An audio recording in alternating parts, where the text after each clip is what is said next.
Olá, caros alunos do 8º ano, tudo bem com vocês? Aqui é o professor Rodrigo, professor da disciplina de Ciências. A nossa videoaula de hoje vai ser sobre os elementos, o clima, né, e os elementos climáticos. Espero que vocês gostem. Esse assunto ele está presente no livro 2, no capítulo 1 do livro 2 de vocês, ok? Espero que vocês gostem mais uma vez, né, dizendo. E se tiverem alguma dúvida com relação ao conteúdo, por favor, entre em contato, ok? Sem mais delongas, vamos para a aula, ok? Vamos lá. Vamos lá, caros alunos do 8º ano, iniciar o livro 2, né, o capítulo 1, entendendo o clima. Vamos falar um pouquinho sobre o clima. O que é clima, né? A gente diferenciar clima de tempo, que as pessoas confundem bastante isso. Então, vamos lá. O que é clima? Clima é uma sucessão de diferentes estados de tempo que se repete e se sucede na atmosfera ao longo do ano em determinada região. Para saber qual é o clima de um lugar, é necessário fazer observações do tempo atmosférico diariamente durante muitos anos, para averiguar a regularidade das combinações dos seus elementos. Em outras palavras, eu vou explicar isso para vocês o que é. É o seguinte, pessoal, é você pegar durante 30 anos, certo? E fazer a leitura do tempo diariamente. E durante essas sucessivas leituras, você vai chegar a uma conclusão do clima daquela região. Não é assim, o clima hoje está quente. Não, está errado. O tempo hoje está quente.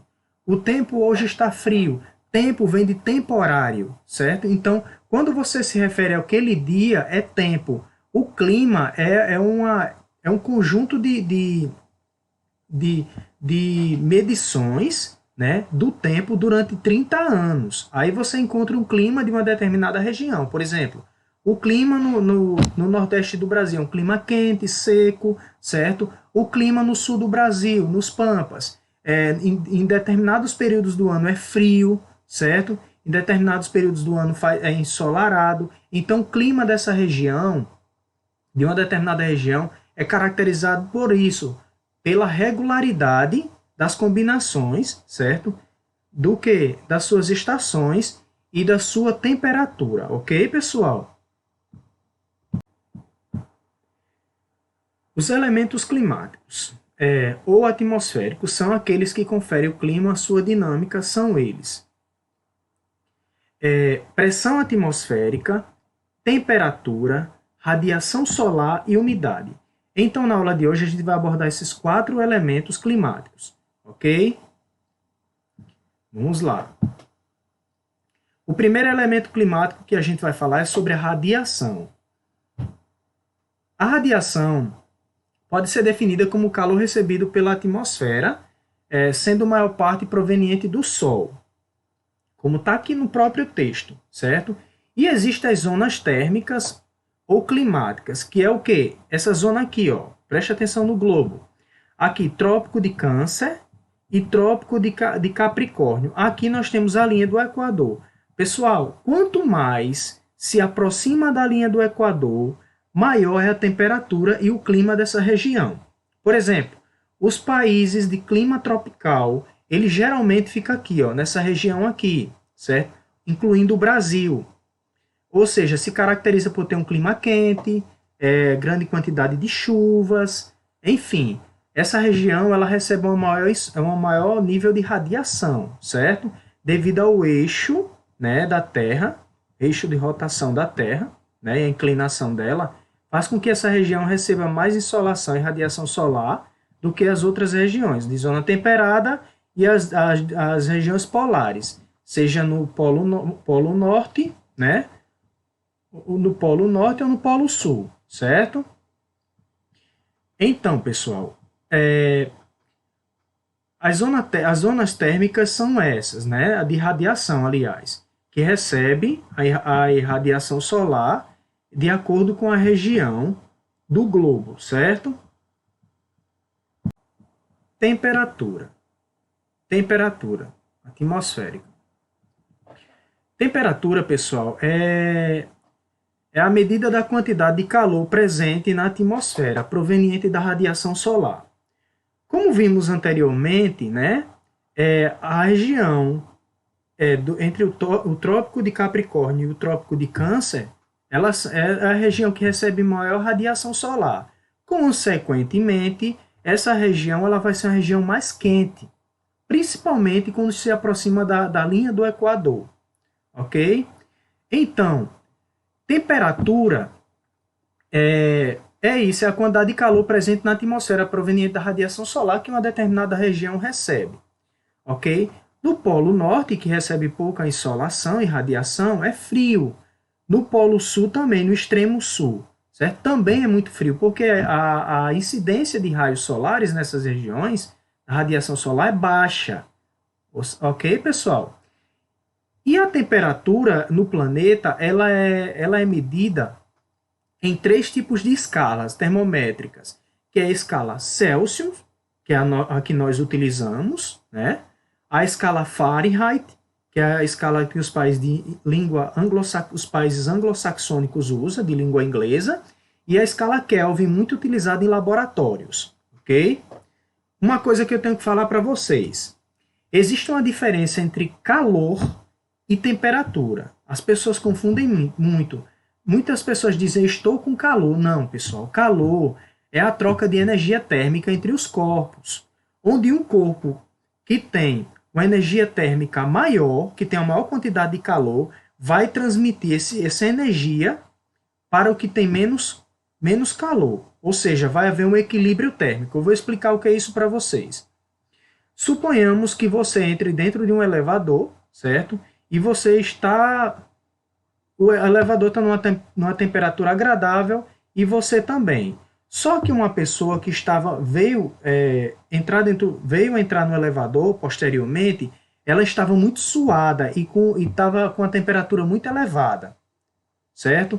Quando essa pessoa entrar dentro desse elevador, a energia térmica, o calor, que é a transmissão de energia para passar de um corpo para o outro, vai acontecer nesse momento. Por quê? A temperatura dessa pessoa que estava muito suada, estava alta, transmitiu energia na forma de calor para outra pessoa, fazendo com que o ambiente esquente.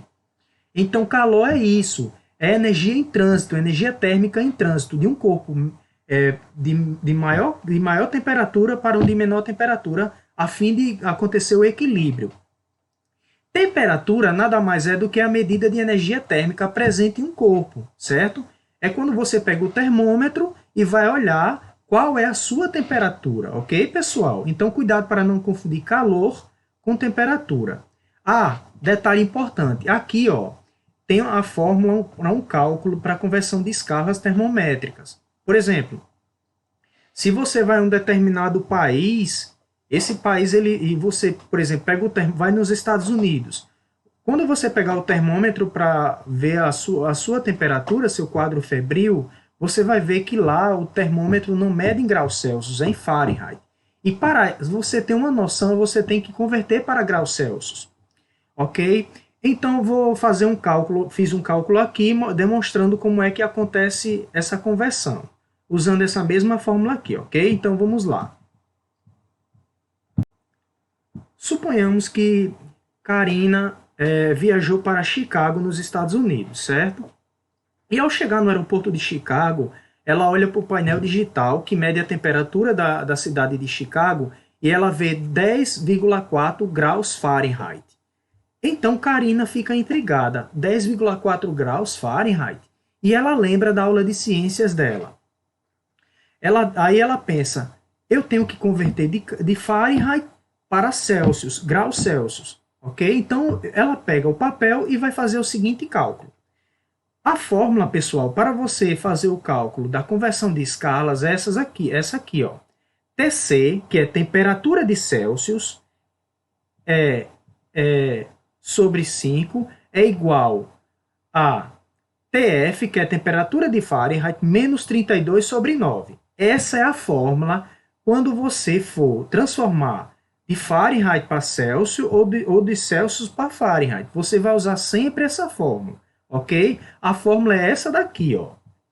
Então, Tc sobre 5 é igual a 10,4, que é a temperatura que estava mostrando lá no painel digital do aeroporto de Chicago, menos 32 sobre 9, ok?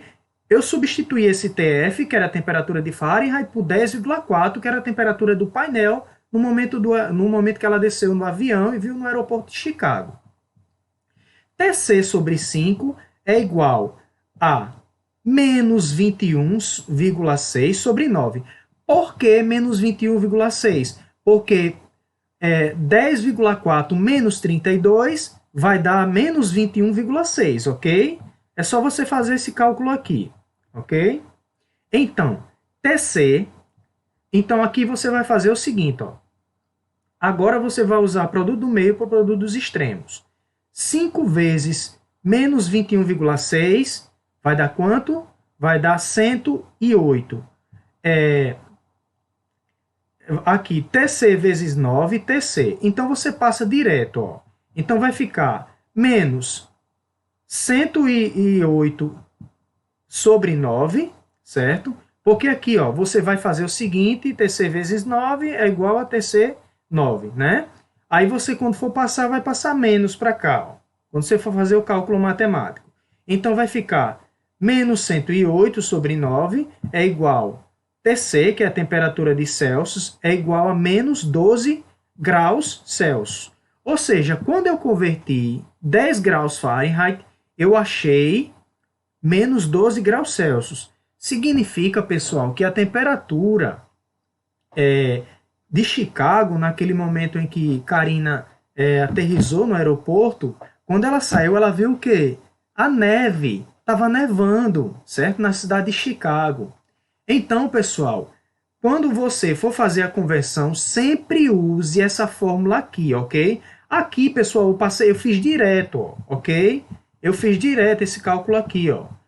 Multipliquei esse por esse, certo? Eu achei isso aqui, ó, porque eu passei direto, entendeu? E aqui achei a temperatura de Celsius, que é menos 12 graus Celsius. Ou seja, muito frio, estava nevando, ok, pessoal? Então, para fazer a conversão de escalas, você vai usar essa regrinha aqui, ok?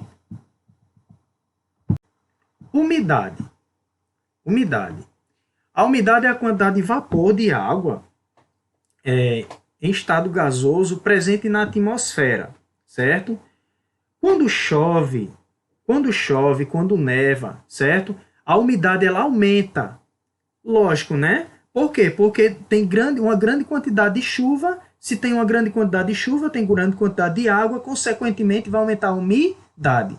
Gente, em locais ou países tropicais, certo? Como a Amazônia, em locais como a Amazônia, a umidade é muito grande porque chove bastante.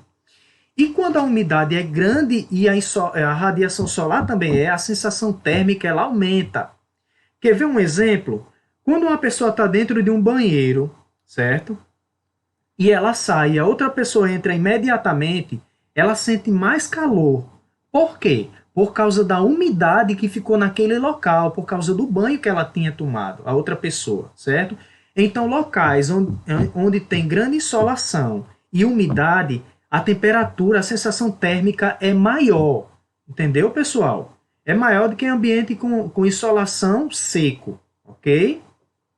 Então, a umidade relativa do ar é o quê? A quantidade de vapor de água presente na atmosfera. Ok, pessoal? Pressão atmosférica. O que é pressão atmosférica? É o que? O peso da camada de ar em determinado ponto da superfície terrestre, certo? Vou explicar o que é isso para vocês. A pressão atmosférica, ela se comporta de 3 maneiras, dependendo do local onde se encontra. Por exemplo, em locais onde tem altas temperaturas, a pressão atmosférica ela tende o quê? A diminuir. Por causa de quê? Da dissipação desses gases que está na atmosfera. Em ambientes muito frios, tende o quê? As partículas se condensarem, certo? Ficarem densas, aliás, tornando o quê? A pressão maior. E ambientes de grandes altitudes, como os grandes picos, né? Montanhas, cidades como La Paz, que é muito, né, fica a 3.000 metros de altitude, a pressão atmosférica ela vai diminuindo de acordo com o aumento da altitude, ok? Ao nível do mar, a pressão atmosférica é maior, quanto mais você sobe um pico, uma montanha, uma cidade, a pressão atmosférica vai diminuindo. E isso é causado, gente, devido ao que? A ação da força gravitacional exercida pelo núcleo da Terra, ok? Um exemplo prático disso é quando os times de futebol vão jogar em La Paz, né? Eles sentem muito a baixa pressão da atmosfera naquele ambiente e o ambiente rarefeito, né? A pouca oxigenação também. A bola corre mais, né? Os atletas caem o rendimento por causa da oxigenação menor. As partículas de oxigênio elas estão mais dispersas, entendeu? Então, isso é causado pela altitude daquela cidade de La Paz, que é a 3.000 metros de altitude, ou seja, ela está a 3.000 metros acima do nível do mar, ok? Então, a pressão atmosférica ela é causada pelos esses três fatores. A altitude, né? Quanto maior a altitude, menor a pressão atmosférica, as temperaturas, local de altas temperaturas, quanto maior a temperatura, menor a pressão atmosférica, devido à dissipação desses gases, e em ambientes muito frios e gelados, a pressão atmosférica é maior nesses ambientes, ok? Então, basicamente é isso, pessoal.